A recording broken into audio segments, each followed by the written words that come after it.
Ressuscite, ô Dieu, et juge la terre, car tu hériteras de toutes les nations. Ressuscite, ô Dieu, et juge la terre, car tu hériteras de toutes les Rassemblement de Dieu, au milieu de ces juges les dieux.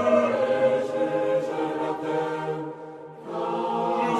quand jugerez-vous injustement, et blâmez-vous le parti des pécheurs? Chers auditeurs de Dialogue RCF, bonjour. Au micro, le Père Jean Guet, orthodoxe du patriarcat œcuménique de Constantinople et recteur de la paroisse Saint-Hermogène à Marseille. J'ai déjà rappelé, chers auditeurs, que je saisissais un petit peu ce mois de mai, même si on le dépasse au mois de juin, ce n'est pas très grave, je ne sais, pour évoquer le principe, l'existence de cette piété populaire qui s'est développée en Occident et en Orient concernant le culte marial. En réalité, en Occident, cette piété a aussi fixé des dédicaces mensuelles et annuelles, ce que le monde orthodoxe ne connaît pas. Mais par contre, en ce qui concerne la piété mariale en tant que telle, qu'on peut aussi appeler d'ailleurs la mariologie, est très largement universelle dans la chrétienté, hormis évidemment la réforme, le protestantisme, qui d'une manière générale n'a pas cette forme de piété, n'a pas développé cette forme de piété, et plus particulièrement n'a pas mis la même place, on ne vénère pas de la même manière la personne de Marie, nous le savons bien. Ce qui ne veut pas dire qu'elle nie, mais c'est une autre question, c'est une autre approche. Alors, la dernière fois, j'ai un petit peu rappelé le processus historique de l'apparition de ce culte marial en disant que il reposait très largement sur des écrits apocryphes, c'est-à-dire dont l'authenticité n'est pas vérifiée et qui pourtant ont fondé 3 des 4 fêtes majeures concernant la personne de Marie, et que je voudrais aujourd'hui donc développer.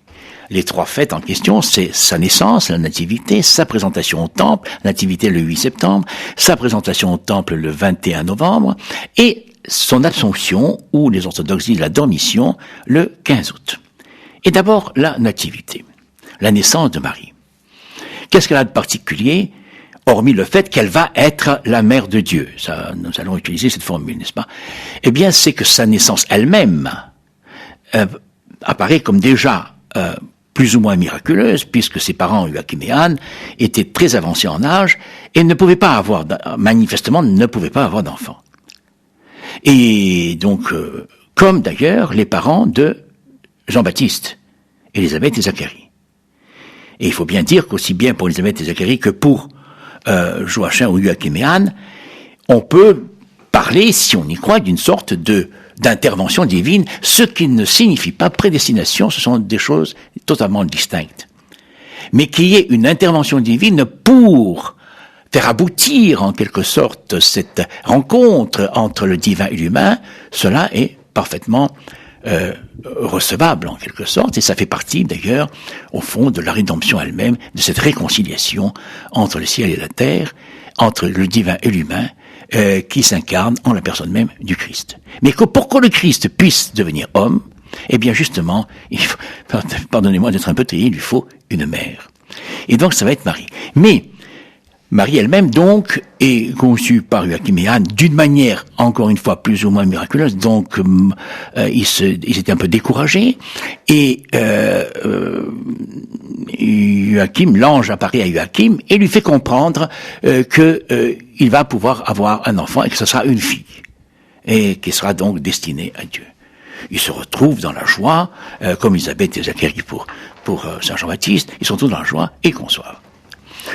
Le jour exact, évidemment, on n'en sait rien, mais cette fête a été fixée au 8 septembre. Je disais la dernière fois que c'était le début de l'année liturgique et que donc l'année liturgique commence par la naissance de Marie, puisque c'est à partir d'elle, en quelque sorte, que tout le reste découle, puisque c'est elle qui va accepter de porter en elle Jésus.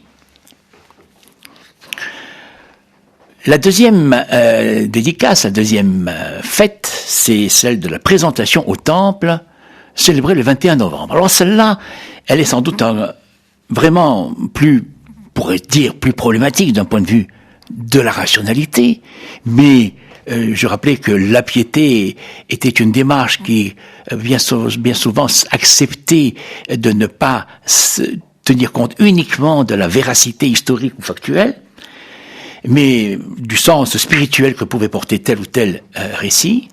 Et donc, cette présentation au temple, selon le proto-évangile de Jean, eh bien, les parents de Marie, Joachim et Anne, la présentent lorsqu'elle a 3 ans au temple. Nous savons bien que n'est pas question qu'une femme entre dans le Saint des Saints, c'est-à-dire dans ce qu'on appelle le sanctuaire. Or, voilà que Marie entre, 3 ans, et elle traverse la nef, et elle va directement au sanctuaire, où elle est accueillie par le grand prêtre. Invraisemblable, mais il l'accueille. Et il l'accueille comme lui-même étant sans doute déjà inspiré et par l'esprit, évidemment. Et il ne sait pas lui-même, au fond, pourquoi les choses se déroulent comme ça. Que porte en soi ce récit, cet événement? Elle entre donc dans le Saint des Saints, c'est-à-dire dans le temple par excellence, et elle va jusqu'au Saint des Saints. Pourquoi? Parce qu'elle va, elle, devenir le temple. Puisque c'est elle qui va porter en son sein Jésus, le Rédempteur, Dieu se faisant homme.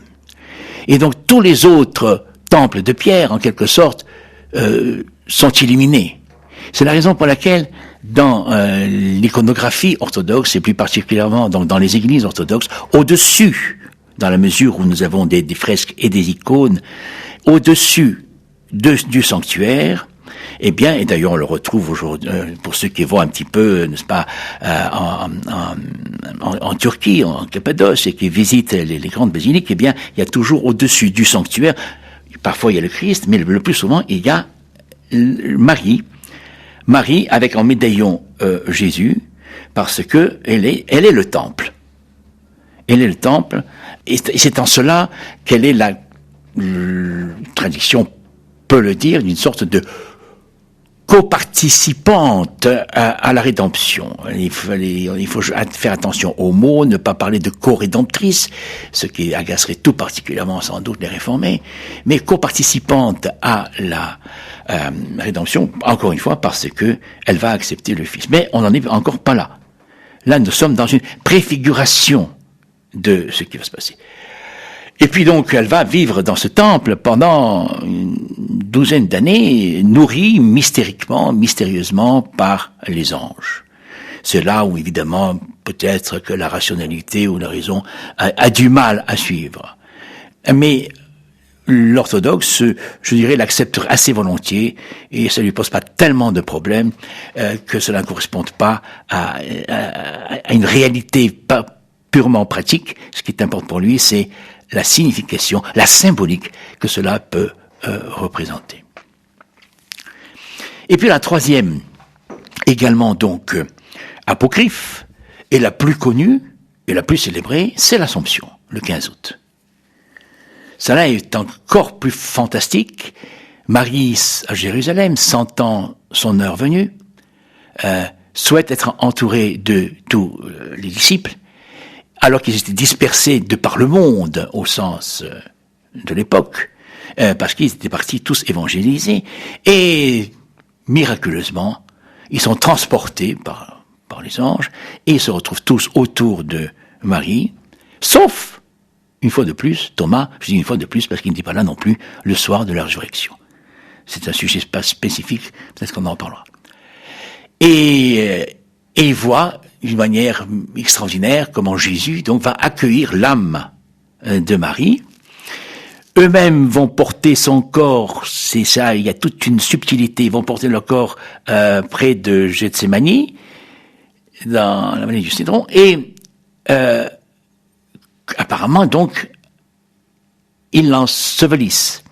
Et voilà que Thomas va apparaître 3 jours plus tard, il va venir la voir et il va à ce cercueil, et le cercueil est vide. Il en résulte que Marie, au fond, passe par la mort, au sens humain du terme. C'est-à-dire qu'il y a à un moment donné la séparation de son âme du corps, et donc les disciples voient comment Jésus accueille l'âme de Marie, c'est ce que représente l'icône de l'Assomption ou de la Dormition, sous forme de petit enfant en l'ange, n'est-ce pas, et le corps qui va être apparemment enseveli, mais lorsque Thomas vient, le tombeau est vide, comme sera vide le tombeau du Christ lui-même quand accourent au petit matin les femmes mirophores.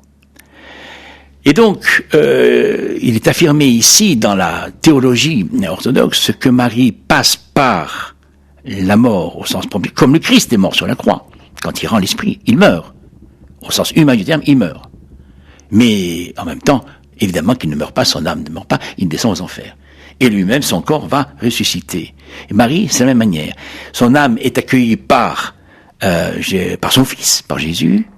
Son corps est enseveli, mais en réalité, il est également élevé. Et c'est ce que nous appelons la dormition. J'insiste ici sur ce point, car il y a peut-être une nuance avec le développement spirituel ou théologique de la chrétienté occidentale, enfin de la théologie romaine, qui, à la limite, c'est pour ça qu'il y a une distinction dans le terme entre assomption et dormition, que Marie ne passerait pas par la mort physique, mais qu'elle serait immédiatement élevée. Voilà, nous allons voir, lorsque l'occasion se présentera, que c'est peut-être lié d'ailleurs aussi à la théologie et à la doctrine de l'Immaculée Conception de Marie, que nous verrons la prochaine fois. Chers auditeurs, bonne fin de journée, à la semaine prochaine.